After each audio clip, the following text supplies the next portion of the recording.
shall, while starting from the Old Testament and apocalyptic literature, be here mainly occupied with the gospel teaching. The consideration of the history of the title, the Son of Man, affords a natural transition from Jewish to Christian eschatology, and while it is far from our intention to study exhaustively the history of this title, some little detail will, nevertheless, be necessary. We must first of all deal with the 7th chapter of the book of Daniel, 1 in verses 13-14 of this chapter. We read as follows, p. 148 paragraph continues, I saw in the night visions, and, behold, there came with the clouds of heaven one like unto a son of man, and he came even unto the Ancient of Days, and they brought him near before him, and there was given him dominion, and glory, and a kingdom, that all the peoples, nations, and languages should serve him. His dominion is an everlasting dominion, which shall not pass away, and his kingdom that which shall not be destroyed. Here it is to be noted that this one who is like unto a son of man comes with the clouds of heaven. It is no fanciful distinction when one points out the difference between coming upon the clouds, and coming with the clouds. The former is only used of God Almighty, e.g., Isa, xg. 1, Psalm chiv.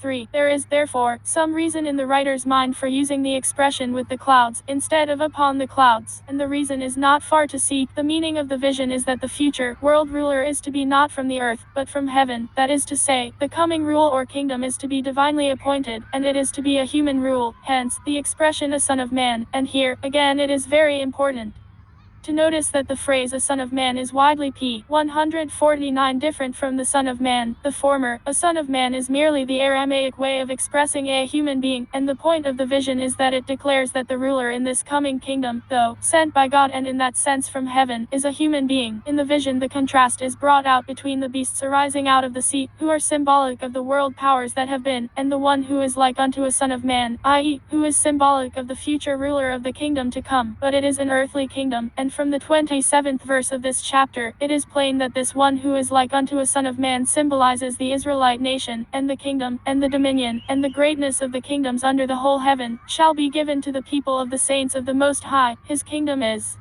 an everlasting kingdom, and all dominions shall serve and obey him. See 2 verses 18-22. Thus, while the title Son of Man is originally derived from this passage in the book of Daniel, it does not there denote anything more than that he to whom it is applied is a human being. The next step in the history of the title Son of Man is its consideration in that p. 150 portion of Ethiopic Book of Enoch called the Similitudes, i.e. chaps, XXXVE-LXX. These belong approximately, as we have already seen, to 94-64 BC. In the first place, the Son of Man is here spoken of as existing before the beginning of the world. At that hour that Son of Man was named before the Lord of Spirits, and his name before the Ancient of Days. Before the sun and the signs of the zodiac were created, before the stars of heaven were made, his name was uttered before the Lord of Spirits. 1. He shall be a staff for the righteous and for the holy ones, that they may rest on him, and not fall. He shall be the light of the Gentiles. 2. And the hope of those who are sad at heart. 3. For this reason hath he been chosen, and hidden before him, i.e., God before the world was created, and unto eternity he shall be before him, and the wisdom of the Lord of Spirits hath revealed him to the holy and righteous. XLVA 2-7. To this belief in the pre-existence of the Son of Man before the creation of the world must be added the conception of his kingdom, p. 151, which is to be a universal one. He is described as, in a very real sense, the King of Kings. For example, in the Similitudes LZE 3f, we read, and there will stand up in that day all the kings and the mighty, and the exalted, and those who hold the earth, and they will see and recognize him, as he sits on the throne of his glory, and the kings and the mighty and all who possess the earth will glorify, and bless, and extol him who rules over all minus who was hidden. Verses 2-9, cf.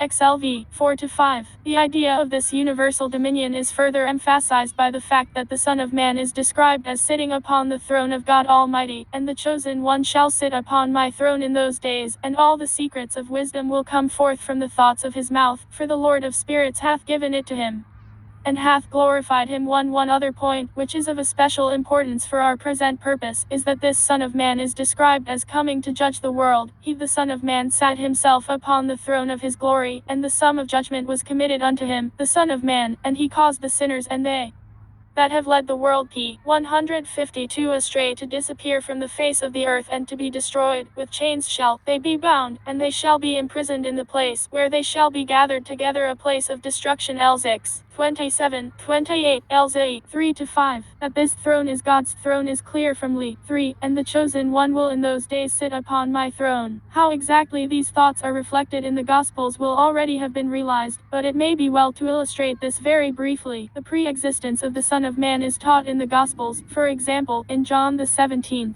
24, Father, that which thou hast given me, I will that where I am, they also may be with me, that they may behold my glory, which thou hast given me, for thou lovedst me before the foundation of the world. Cf. John the 17th. 5. The universality of his kingdom as taught in the Gospels is seen, for example, in Matt. XXVA 18:19, and Jesus came unto them and spake unto them, saying, All authority hath been given unto me in heaven and on earth. Go ye therefore, and make disciples of all nations. Further, for the thought of the Son of Man sitting upon the